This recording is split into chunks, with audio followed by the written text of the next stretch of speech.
Olá, iniciamos a nossa última semana de estudos sobre planejamento estratégico governamental. Bom, nós vimos nas semanas anteriores algumas questões que envolvem a aplicação do conceito de planejamento estratégico na área pública. E essa noção envolve muitas dificuldades, digamos assim, de implantação dessas noções, desses conhecimentos na área pública. Uma delas é aquilo que a gente comentou sobre estado necessário e estado herdado. É muito difícil para um governante planejar a solução de problemas num universo de tempo de 4 anos. Então, o que acontece?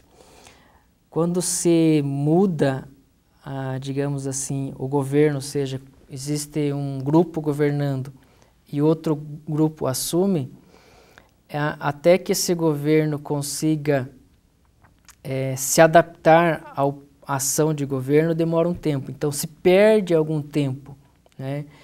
E não raro, de um governo para o outro, existe muita descontinuidade de gestão, ou seja, tudo que um governante fez anteriormente é descontinuado pelo próximo. E essa é uma característica bastante dificultadora da ação de planejamento em si. Como que eu vou planejar as soluções de problemas da população num universo de 4 anos? Normalmente isso tem que ser planejado ao longo de 12, 16, 20 anos. E é muito difícil planejar isso dessa forma, porque eu não tenho certeza que o próximo governante irá continuar ou não as ações. Então tem que se pensar o planejamento, se quiser realmente promover soluções de curto prazo, num contexto de 4, no máximo 8 anos. Essa é a principal característica que dificulta a ação governamental. Além de outros, é claro, como a menor autonomia que o gestor público tem em relação ao gestor privado, né? A gestão de recursos, as próprias ações, o apoio para as ações governamentais. Não que isso não seja necessário. É necessário por estar se tratando de ações públicas, de patrimônio público, de bem público. É necessário. Por outro lado, dificulta a ação do gestor em si. Uma coisa que nós tentamos deixar claro ao longo dessas semanas é a questão de que planejamento é um processo. Sendo um processo, ele tem várias fases, né? E na última semana nós falamos basicamente na primeira fase do planejamento estratégico, que é levantar informações sobre os problemas a serem solucionados, os problemas a serem trabalhados, tá? E a partir daí desenvolver o planejamento estratégico, ou seja, as ações que serão desenvolvidas a partir dos problemas identificados. E esses problemas, como dito, ele envolve as informações, né? Quais são as causas, as consequências e as possíveis soluções.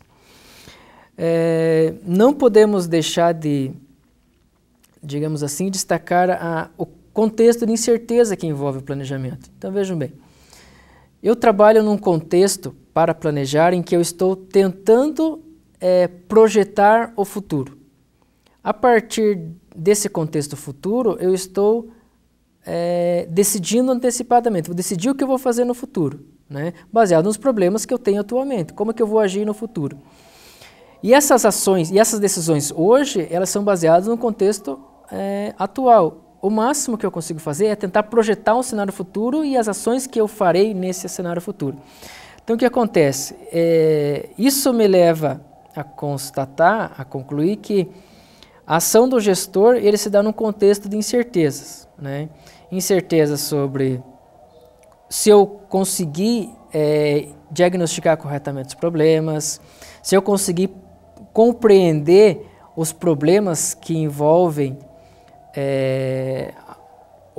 digamos assim, o governo, que envolve a população, os problemas da população, se eu conseguir compreender adequadamente, se eu conseguir fazer uma leitura adequada dos problemas e conseguir projetar adequadamente as soluções.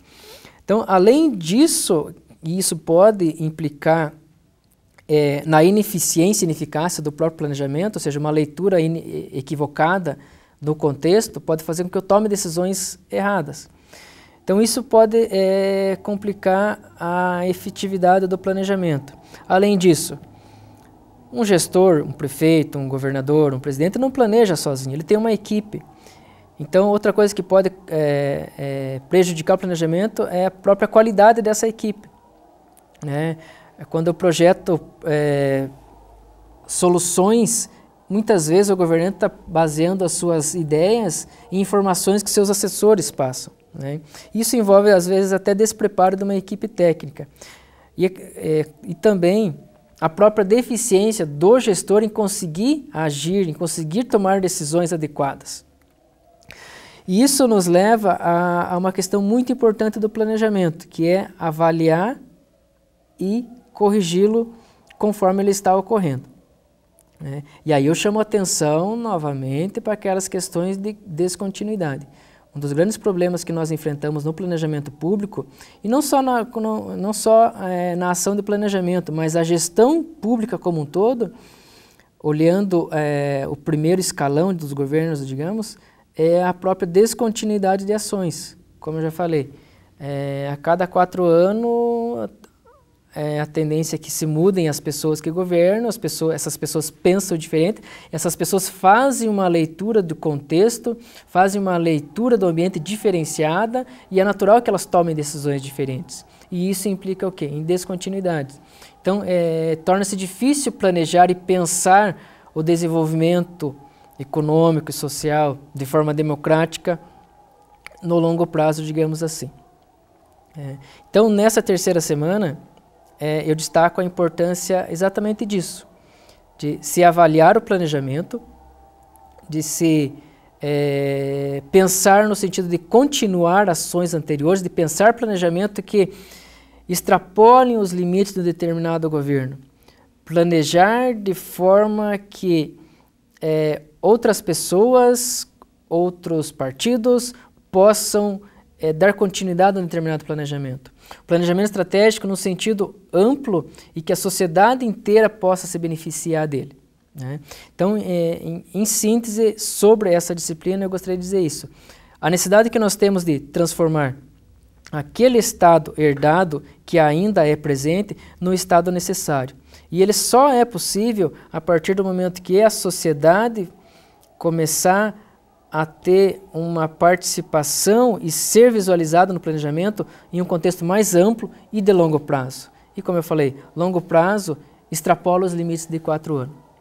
Então, essa disciplina nós procuramos evidenciar isso. A importância do planejamento para o gestor público, a importância que ele tem para promover o desenvolvimento econômico e social. Espero que essa tenha sido a noção que vocês tiveram também e esperamos, acima de tudo, que essa disciplina tenha dado uma noção crítica para vocês, alunos de especialização, sobre a importância do planejamento na gestão pública.